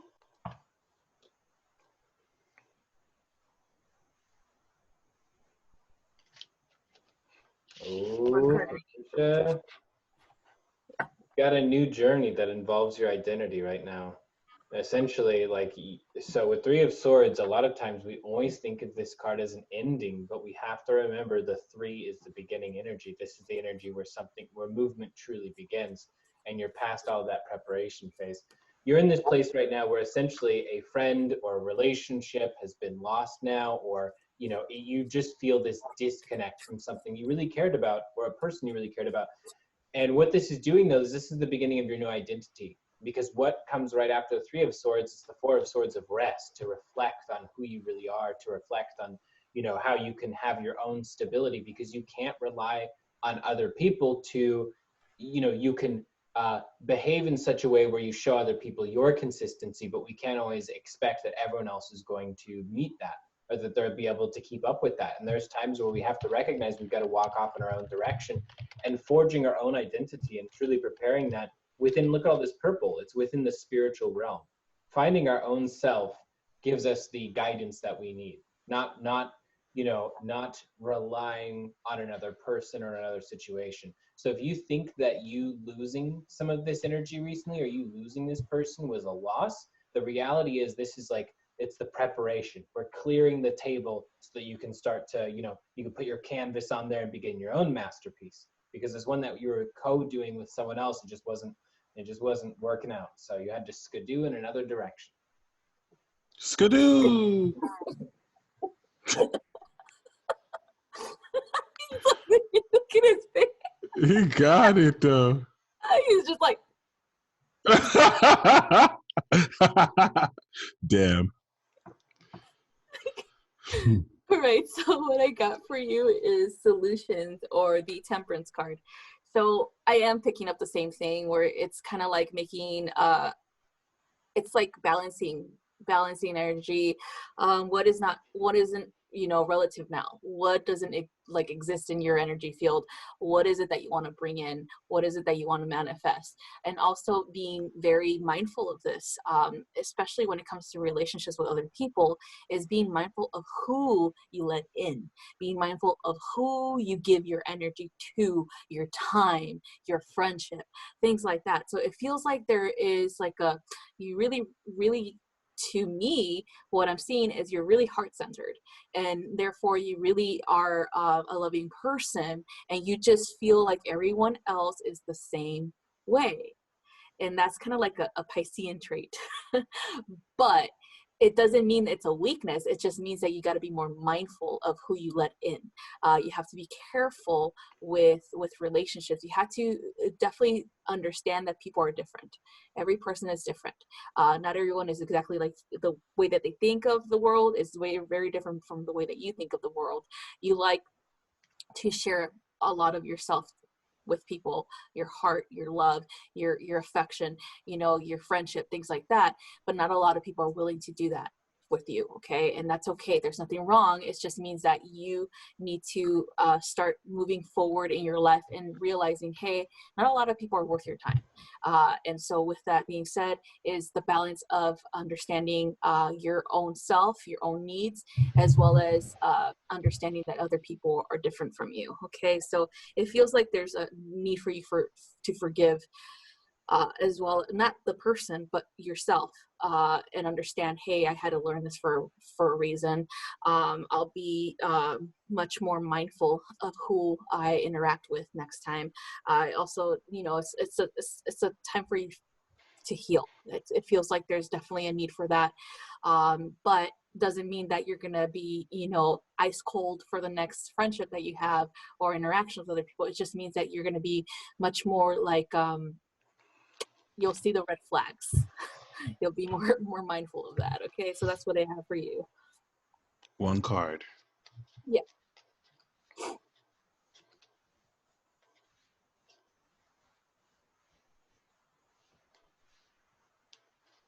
Oh, nice. So the last card I got was the universe. This card I have is the sun. I want to kind of point your attention to the light rays hitting these two happy ass ladies. This is about to be you and your bestie just dancing. And I think there's a quality to this that's just like so needed. I almost get the feeling that, yeah, there we go. Okay. I was going to say, I almost get the feeling that like you're dropping whatever negativity is plaguing or dealing with you, and it's just the sunlight hits. And now I see, like, if I open this, we have the Five of Cups, which is the Lord of loss and pleasure. It's like if you were feeling disappointed, if you were just had this negative energy around you, all that is about to drop, and then the sunlight. It's like you're just gonna go from probably being like, I'm content, or I'm mulling over stuff, to yes, inspirational happiness and beauty. And like this is going to charge in your heart, and you are now going to be the ambassador of this light and share this light with others. People are just going to see you dancing and be like, I want what you're having. But the essence and theme I have is almost as if like an old chapter is over, and it's like nothing even mattered anymore. Like you probably were having to deal with like stuff that did matter, but this positivity is so good, it's gonna make that not even matter anymore. It's like, wow, don't even have to be stressing about this anymore. I think that's why you're gonna be dancing like, who would have ever seen this coming? So that's what's up. It's one of the best. She's dancing naked around a fire. Just kidding. And it came with the lovers too, so love could be the central part of your feelings. Oh, The lovers.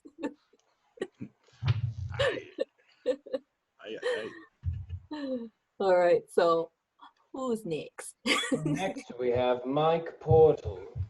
woo.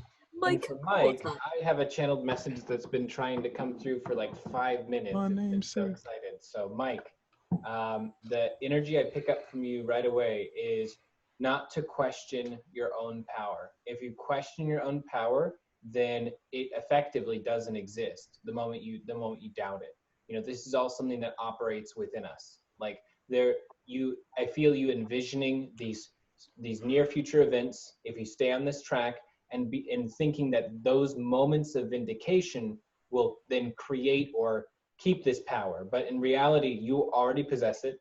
You can't doubt it, and you've got to start applying it and understanding it exists right now. And power doesn't require evidence.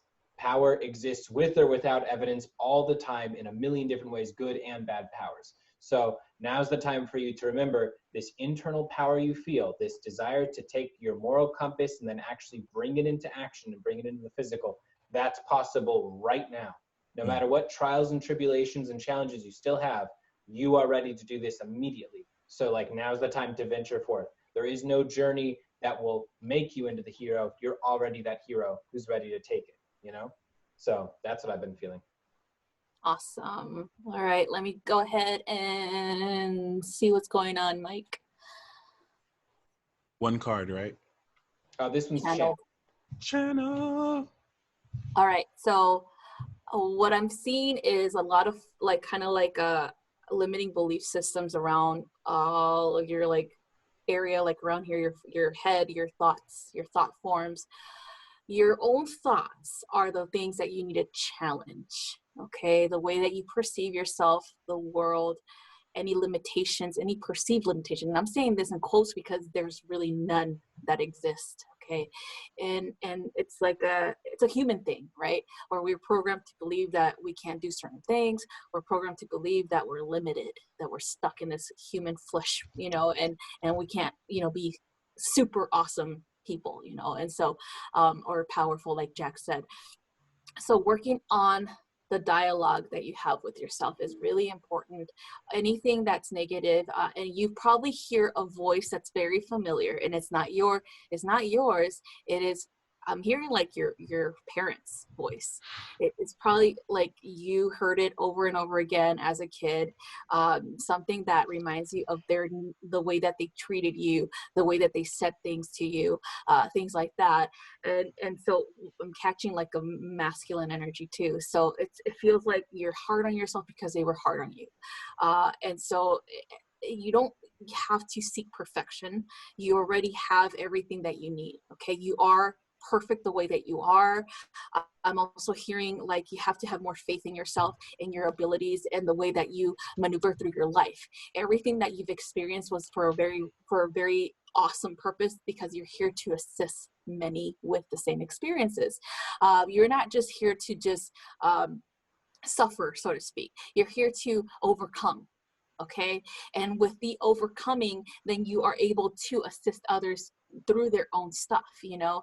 And so it feels like there's just a lot of potential that is right there. And you know, you have a lot of potential. It's just that self-doubt, those limiting beliefs that are holding you back. Okay. So I would definitely recommend you doing some inner child work. As well as like just catching your thoughts. Like if you have like a negative thought, going back and just saying, no, you know, I am worthy of this. I am powerful. I am, you know, things like that, so that you can stop the negativity. Okay. It takes time. It's not going to just be overnight. It does take time. You just got to be mindful. Okay. So that's what I have for you, Mike. I'm so fascinated because Ari's message is literally my message. It's just, she took a more third house aspect of it, and I was going to come from a more ninth house aspect of this, which immediately I heard, Mike, like, what's blocking your connection with the higher power and the higher powers that you connect with is your view on God. You have to completely change forever how you conceive or perceive God, or the concept of God, or the concept of higher powers, because there's what you personally know, and then there's what you've been told and been taught. And it's like, you can't resonate with what you've been told, because what you connect with the higher power is totally different. And it's more so because you yourself are a higher power. So you don't see these beings as higher beings to worship. You don't see these beings as kind of beings that you have to kind of like have some kind of dynamic with, as opposed to just being aspects of you. So you're having to rediscover. It's interesting because it's not like you don't know. You actually do know, but I think you kind of like put it to the back burner because what you've been taught about God betrayed that. And it's like, no, Mike, you are actually right. In fact, you're here to teach the rest of us how to really connect with these beings. And I love how you said, like, you have a belief that you should suffer, and that's attached to suffering too.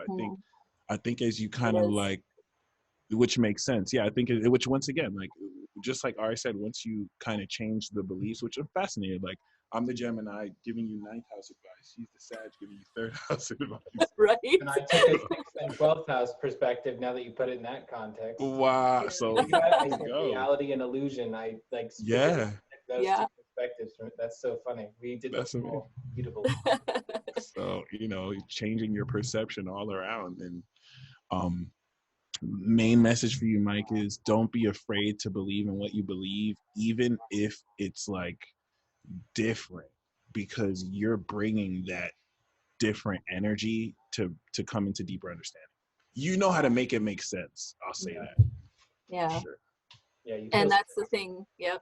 It feels like, Mike, it's definitely a challenge right now because of people around you too. Like it's like you gotta like kind of break away from those limitations, because the people around you have limitations on themselves too. And so it's really important for you to just be like, you know, I'm stepping into my power. I'm gonna be different. You know, I'm not gonna listen to these people, or not even gonna argue with them about what they think God is, or what they think spirit is, or even things like that, because you have your own innate wisdom within, and therefore you already know what's supposed to happen. For the suffering, yes, you're definitely correct, Mike, with that. You think you have to suffer because of some program as well. So that's why I recommended that you do inner child work, so when you go back into the inner child to see where it came from. Okay. It's really important for you to do this because it's something that you're going to be able to help people with as well. Okay. Now, I do have to head off, but why don't we go ahead and do the last two? We have Leah in conversion. If Leah in conversion can just let us know if they have a question. Otherwise, because they're both channeled. Conversion wanted to talk about her life now up until her Saturn return. It was something like that. Was it her Saturn return or was it her solar return? Solar return. Okay. Okay. Yeah, because she already had a Saturn return. Okay. So was it channeled? Yeah. And then who was before her? So first we have Leah, and then we have conversion. Yeah. Cool. You're welcome, Mike.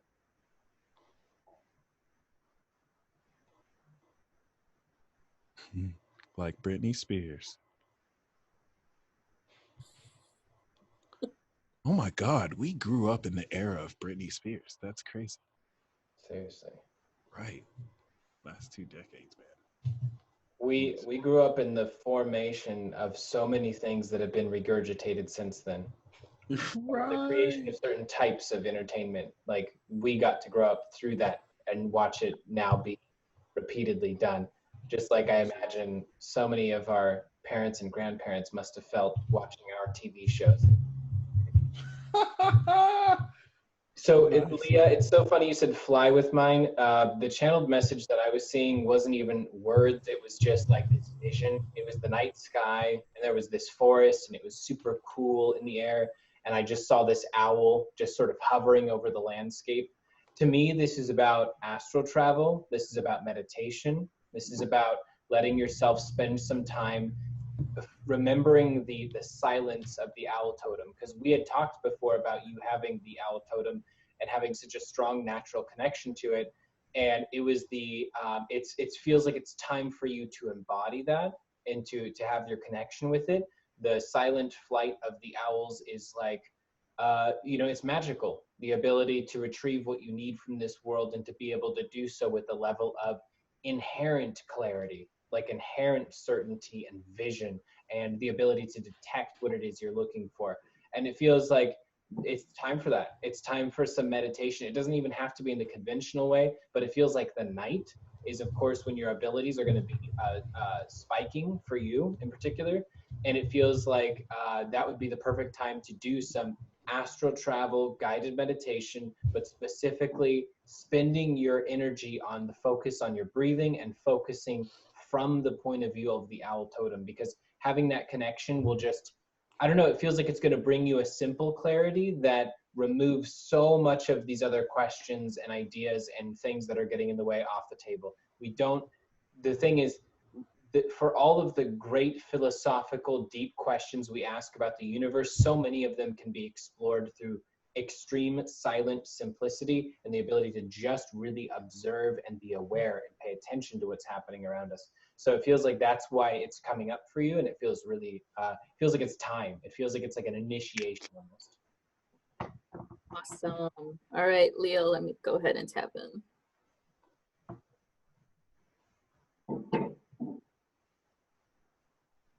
Okay, so I saw kind of like scales, like Libra scales, but it also heard justice. There seems to be like a powerful concept behind this for you in particular, understanding what that even means for you. It is not like a karmic force, it's more like a settlement or a balance of energies.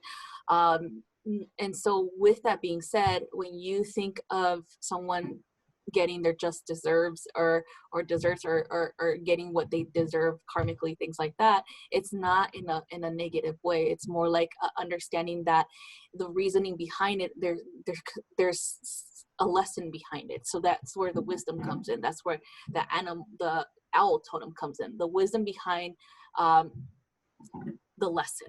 Okay, so for you, if you're going through some situations with difficult people, for example, it's good to just go within and ask these questions. It's like, okay, why am I being confronted with this difficult situation?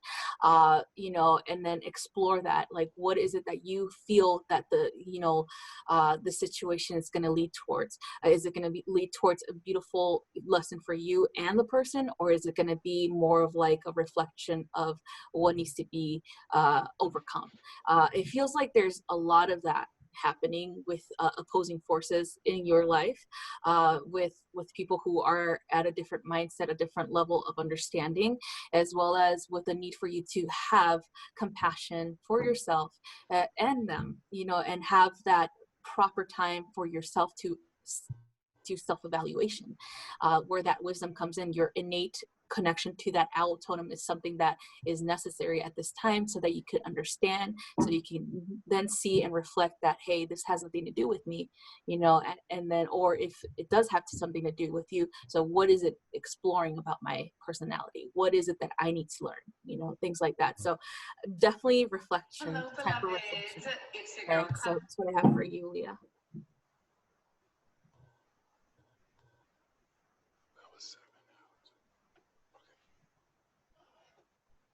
Hey Gemini, it's your turn. Yeah, I gotta actually tune in for this one, pick it up, cause You got distracted. no, what I didn't want to say it at first because it was kind of like what I was picking up was a little bit dark, so I wanted to kind of like tune a little bit more. Honestly, these days, even when I'm distracted, I'm not distracted or distracted. It's crazy. My distractions are distracted. But I got like this serious death card vibe, but I really want to like tune in a little bit more, see what I pick up, because it's not really like in a depressing way, but more so like in a gangster way, where it's this theme of like, okay, now it's coming. So initially what I saw was just like black, like um almost like a time or day of reckoning energy, where once again it's similar to the horse analogy. This is more so the unconscious dialogue that's happening as white noise, that can contribute to fidgetiness or uncomfort that others will feel in your presence. But it's like any type of, not negativity, right? But any type of unresolved pain, trauma, any type of, you know, that type of petty dynamic where someone clearly has an issue, but they don't want to bring it up, but it's the energy they're bringing with them. It's like your energy is bringing it up to be resolved then and there. Not like you're at a place right now where you're not moving into this next cycle with that.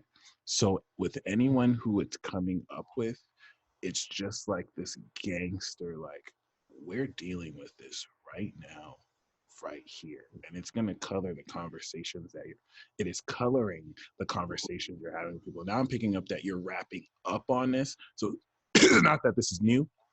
You're finally concluding with this cycle. And if anything, it's also a great period to now have some people or energies or influences that took it the wrong way to now kind of come back and kind of with this retrograde that just passed too, and now apologize and now kind of really, because I'm picking up there's certain falling outs you've had with people that now they're in a much more sober position to kind of like give a heart to heart, whereas before they were just too extreme and shut you out. So I would say over the next 2 weeks, when we start this new cycle, it's going to bring back people in that old cycle in a sense where it's like, I'm sorry, I shouldn't have talked to you like that, or I should have apologized. So this could be even some cases with people who you would never thought would ever like humble themselves and do that. So that's amazing. Nice. And now conversion. That's I think I saw her comment. Where is it? Rebecca, I think that's what it is. Yep. Solar return on April 20. 420. Master Aries. So the message I have for you is the end of your entire world, but more so as a liaison. It's like you're transitioning a bit of the older generation, but also kind of connecting with our generation in order to really facilitate and transition one end and facilitate a new beginning. Because especially knowing your Saturn is in Sagittarius, once it goes into Aqua, you're now fully manifesting like everything your return blessed you with. This is going to take the concreteness of Cap and just have you rocket socket. So honestly, from now to your solar return is you completely forever shedding the layer of how you've seen yourself because of your own life experience. Like, you've done things the past 2 years that have made you look at what you can do, what you're capable of, and who you are in such new ways that you're now going to apply this. So that by the time you step into your solar return, it's like, this is who I've become. And it's going to be so empowering because whereas before you might have been unsure of yourself because of certain things you believe that might not be mainstream, now you don't care because your own character legitimizes more beliefs that others might be a bit closed off to. So that's really what this period represents: deep reflection and deep acceptance of parts of yourself that have taken you a while to accept, that you're finally more than ever like embracing. And I just see you coming in sort of like, I'm amazing. Like, I'm a bad bitch. Like, I get it done. Like, anyone would be lucky to work with me. So yeah, it's really dope. Cat Moon Club. Yeah, it's really interesting too, because the feeling I get, it feels almost like you're entering a foreign land. Like, it's going to be so important for you this next month to start in the physical, when it comes to like physical things, possessions, financial security in general. It feels like for you, it's going to be so important for you to explore all types of new different things, see what these things are, see what your connection is to them, and not go off of the old paradigm. Because in a way, there's this like old paradigm that's very inherent in you, which is actually a positive one in a lot of ways. It's about responsibility, and it's about your connections to people, about what's important, and what your connections are to your friends. How do you treat your friends? It feels though the reason this paradigm is going to be evolving and changing is because you're entering a different place now in your life. You're entering a different age, both metaphorically and literally. And this is going to be, it's going to be something that's extremely transformative. You're never going to be the same after this one in particular. There are other years that feel like, they almost connect to each other in a way, like phases, like 22, 23, and 24. But in this particular case, this is like its own year, and it's outside of the matrix. It's like outside of all of the other linear concepts that you've been operating on. And it's so important you do that because it will show you what you really believe and what you don't really believe in. Awesome. All right, let's see, Rebecca. Keep hearing your root. So grounding. What are your thoughts on how you perceive your foundation on this planet? Like, what is it that you really are solid on, like you have full faith in? That's one thing that needs to be explored, because it feels like you're on rocky foundation right now. It feels like your root chakra needs some assistance in grounding and rooting. It's like going deeper into yourself and understanding what your needs really are, not just because someone told you. Okay. Another thing that I'm picking up is the same thing that Mike and Jax are picking up on, is that material, wealth and things like that. The concept of it, is it the same that you believe in, or is it someone else's belief? All right, exploring what's yours and what's not. That's something really important for you to do in order for you to step out of your comfort zone, which was, again, these programs that were taught to you, and to explore your own reality and how you're creating that now.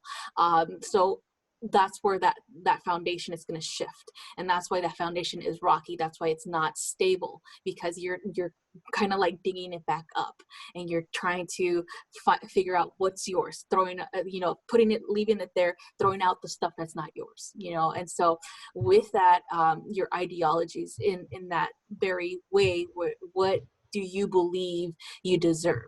What do you believe should be a happy life? What do you believe should be a fulfilling life, an emotionally fulfilling, as well as, stable, feeling like you finally are on stable ground? Like, what does that look like? This is something that is definitely really important for you.